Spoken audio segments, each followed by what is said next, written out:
As the year comes to a close, a lot of people are probably considering what their resolutions are going to be. Some people might say they want to be healthier, they want to work out more. Others might say, I want to try my hand at journaling. And if you are one of those people, this video is for you. I have 10 journal items that may be helpful. We're gonna jump right in with number 10, which is kind of a duh. You can't journal without a journal. Now, there are a lot of options for journals, and it may seem a little bit overwhelming, but if you keep these few things in mind, it might help. The size of the journal should always be taken into consideration because the thicker the journal, the more intimidating it might be for beginners. I would say definitely for beginners, I would start with a smaller journal. Less pages means it's going to be a lot easier to keep track of, and you're not going to feel so overwhelmed with how many pages are left. Also, what are you going to be including in your journal? If you intend to do any kind of arts and crafts in your journal, you're gonna want to have a journal with a higher GSM. Basically, a higher GSM means that you have thicker pages.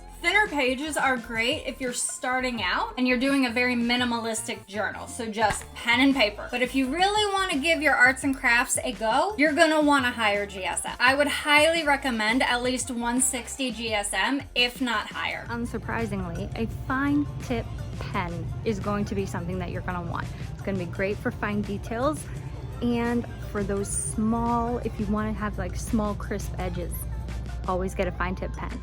Now, another item that should be top of your list when you are going to start journaling, a good set of markers. Those are going to take you far when you start decorating. But this does not mean that you can go and get any old type of marker. Like, yeah, you can start out with a very simple, maybe like a Crayola brand kind of marker. That's for starters. Yes, start there. Start with something simple. But as you progress, you'll want to get better markers. Personally, I'm always going to pick a Tombow, but that doesn't mean that it's the best. Find what works for you. Now, number 7 on the list is definitely going to be some stickers. You always need stickers to help you finish up the project when you are said and done. There are a lot of different places you can find so many stickers for your style and for what you are wanting to accomplish with your journaling practice. You can even use stickers to kind of take over whatever kind of handwriting talent that you may not have, because I have none. So I would definitely use stickers to fill in for where I lack. Now, number 6 is probably another thing you don't usually consider, but decorative paper. You can definitely cut it out, adds a little bit more flair to every single page.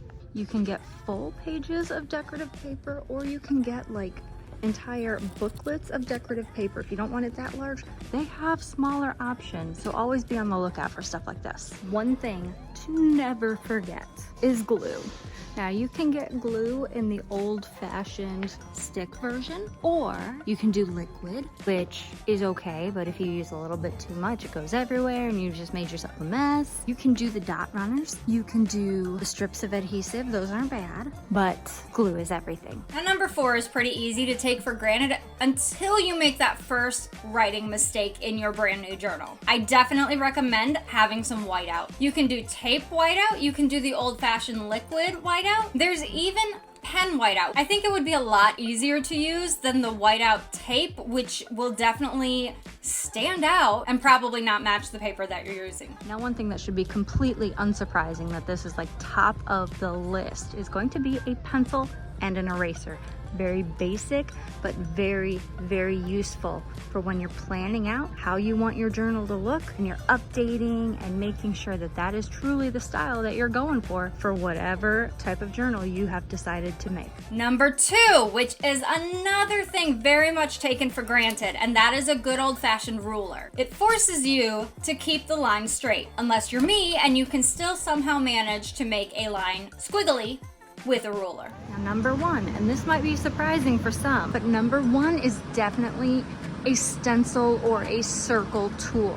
You have no idea how often that will come in handy for any type of journaling you are doing. So I'm sure journaling might seem like it can be very overwhelming, but I promise you, once you get started, there's no going back. I hope these 10 items have given you something to think about, kind of helps you out. Good luck on your journaling journey, and I will see you next time. Bye!